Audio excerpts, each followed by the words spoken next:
Good morning. Welcome to prayers and blessings for March 17th. This is St. Patrick's Day, of course, but we are also in the season of Lent. And I've been thinking a lot about rest.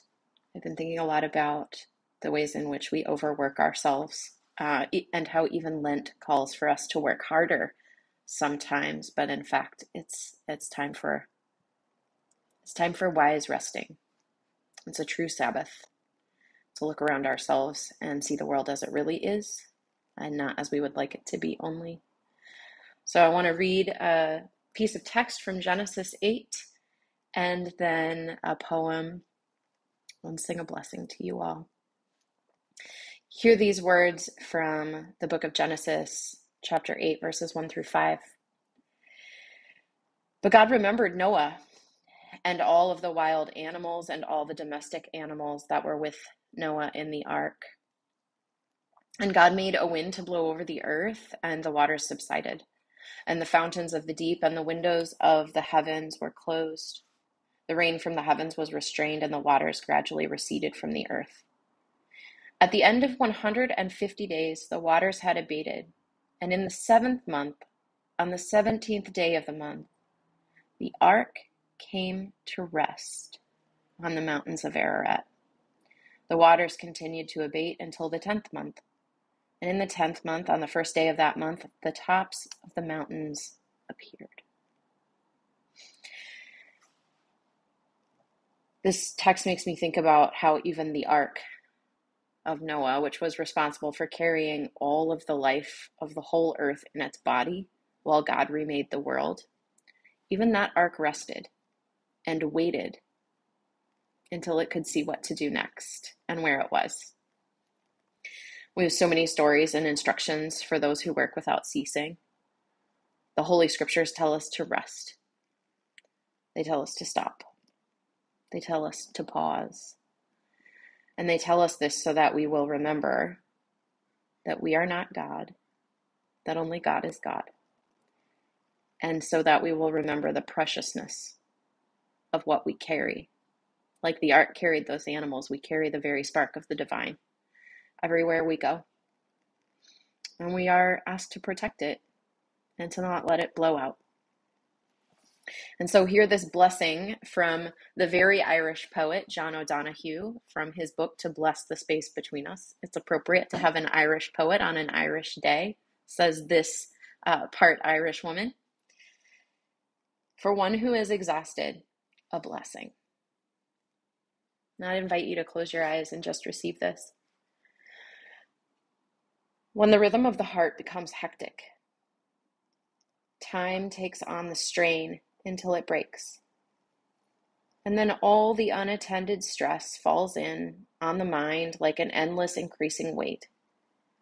The light in the mind becomes dim. The things you could take in your stride before now become laborsome events of will.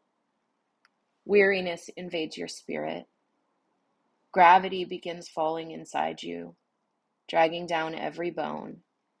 The tide you never valued has gone out. You are marooned on unsure ground. Something within you has closed down, and you cannot push yourself back to life. You have been forced to enter empty time. The desire that drove you has relinquished, and there is nothing else to do now but rest and patiently learn to receive the self you have forsaken in the race of days. At first, your thinking will darken and sadness take over like listless weather. The flow of unswept tears will frighten you. You have traveled too fast over false ground, and now your soul has come to take you back. Take refuge in your senses. Open up to all the small miracles you rushed through. Become inclined to watch the way of rain when it falls slow and free. Imitate the habit of twilight, taking time to open the well of color that fostered the brightness of day. Draw alongside the silence of stone until its calmness can claim you. Be excessively gentle with yourself.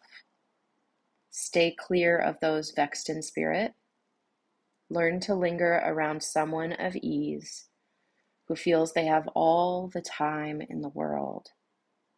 Gradually, you will return to yourself, having learned a new respect for your heart and the joy that dwells far, far within slow time.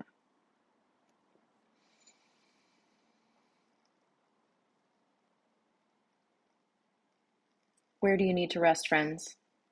Where do you need to find some slow time and look around? May you find that time very soon, even now with this breath, and receive this blessing. The Lord bless you and keep you. The Lord make God's face to shine upon you and be gracious, gracious, gracious to you. The Lord lift up God's countenance upon you and give you